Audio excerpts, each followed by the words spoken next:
the next important thing is, of course, the so-called Google Webmaster tool. So it's the so-called Search Console.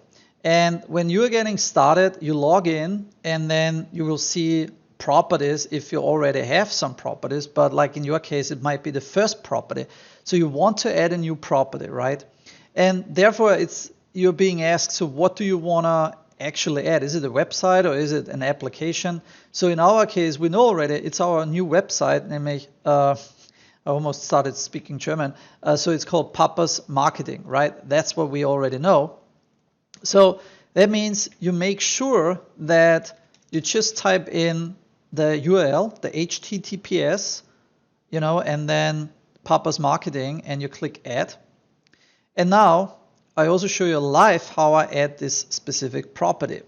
And you need to verify the ownership. That means Google says, well, you would like to add this domain and the website, but we do not know if you are the person who actually owns this property or if you have the rights or access to it, right? And therefore it says, look, download this HTML here, and then I go under D and go to my Papas folder. And then here I basically say, that's my specific unique Google identification code. And I download it, right? And then upload the files, and this is very, very important. Upload the files now to your website, right? And then confirm. And before you remember, I created and I showed you how to create an FTP account at the control panel, right? Remember, when we have been at the control panel, how to create an FTP account, right? So now it's time in order to use this. So how do you do that? I use FileZilla. That's an FTP program. It's free. You can download it and install it, right? And once you have installed this FTP, the FTP is a file transfer protocol, you can see on the left side, there is your local hard drive. In this case, it's the Papas Marketing, and you can access and everything what's on your local hard drive on the left side. And on the right side, you see here, it's in gray, remote site. So that means if you connect to another computer, which I'm going to show you right now, then you see on the right side all the computer, your hosting computer you purchased, so to speak, the space and the hosting, right?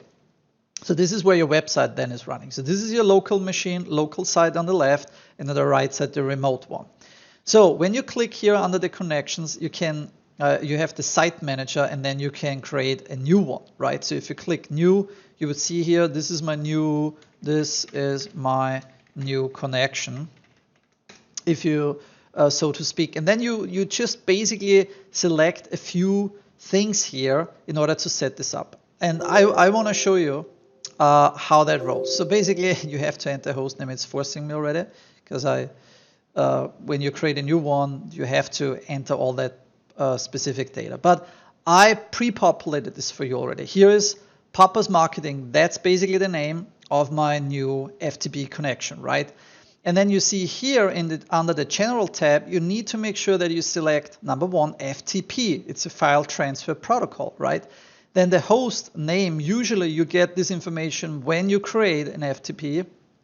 Anyways, and it's going to be sent to your email.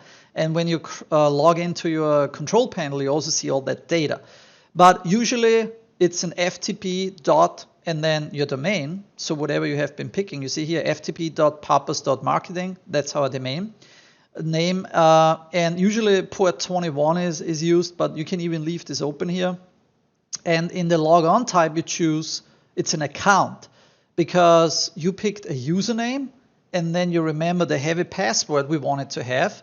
And yeah, you basically enter here, this is your account name. So once you entered this, right, and you did everything correct, so make sure your username is correct, your password is correct, because if that is wrong, you're not able to connect with the FTP. You click connect, and then you get a message, right? There's a service certificate is unknown, please carefully, whatever. It gives you a warning about the SSL, I guess, what I just recently installed. But I can say always trust that certificate in future sessions, right? Because I know it's my page. Boom. So when you did this, we have been successfully logging on to that remote hosting company, right? So this is very, very important. And as you can see, this is where my main directory is. And in that main directory, I have a folder, it's called well known. Whatever that is, this comes from the hosting company. I don't even know for what that is good for, but I do not delete that for sure because it's there for a reason.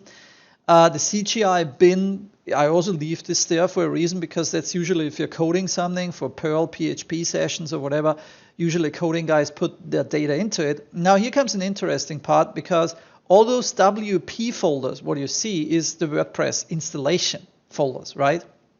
And in those WordPress installation folders, you see this is the WordPress administration content. So whatever is going on here, and there are the plugins. So when you click on the content and plugins, then you see, wait, there is Akismet or Akismet. There is the Fame Themes demo importer. There is Loginizer, Pirate Forms. So the WordPress SEO from Yoast. So basically what we already installed. When you go now to the homepage, right, and you go back to your dashboard and you check your plugins, then you see, aha, those plugins, what we can see here, they are basically also here in my installation folder. And be careful because, of course, you can delete plugins with the FTP. So if you basically delete files here, like an index PHP file or whatever, you kill everything, or you can kill everything because you have direct access with the FTP to your WordPress installation. So that is very, very tricky, or it's sensitive, right? So you don't want to delete something just like because you feel like and clean up a folder because it's part of an installation and all those scripts are, you know, working together. So you really don't want to do that, right? Unless you really have a very, very strong reason to do that. So you also see here in the content are the themes.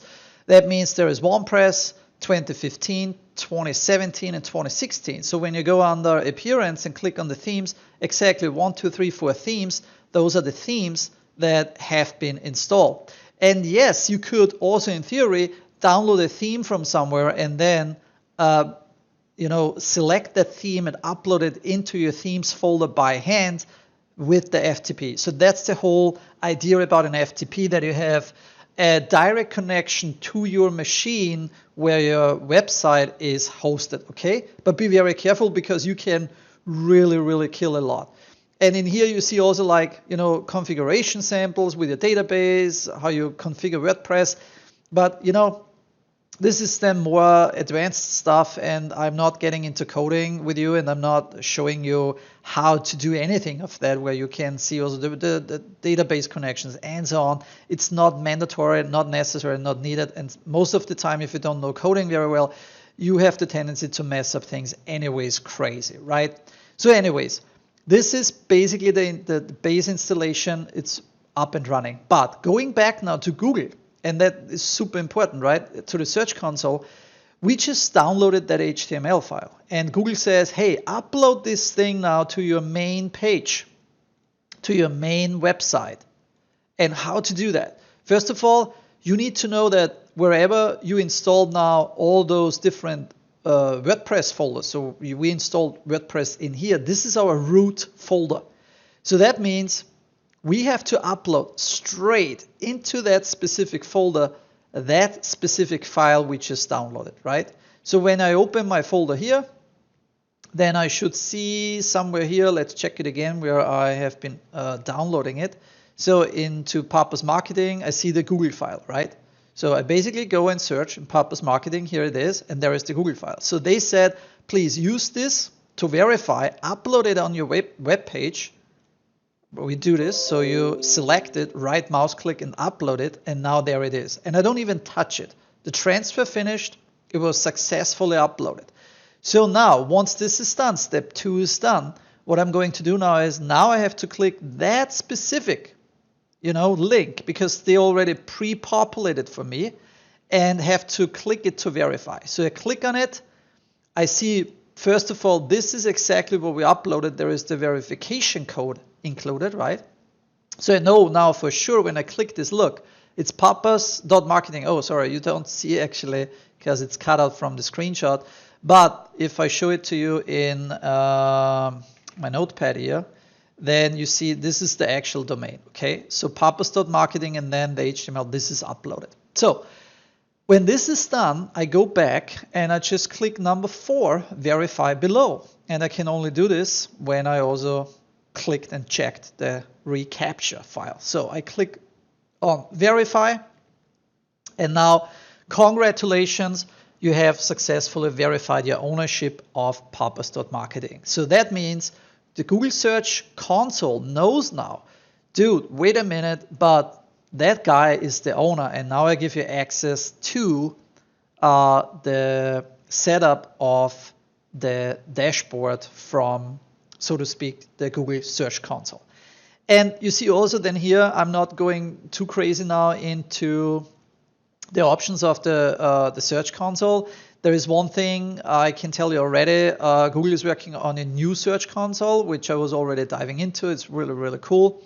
And we also have to look at some certain things we have to do to make sure that our page is set up correctly in the Search Console.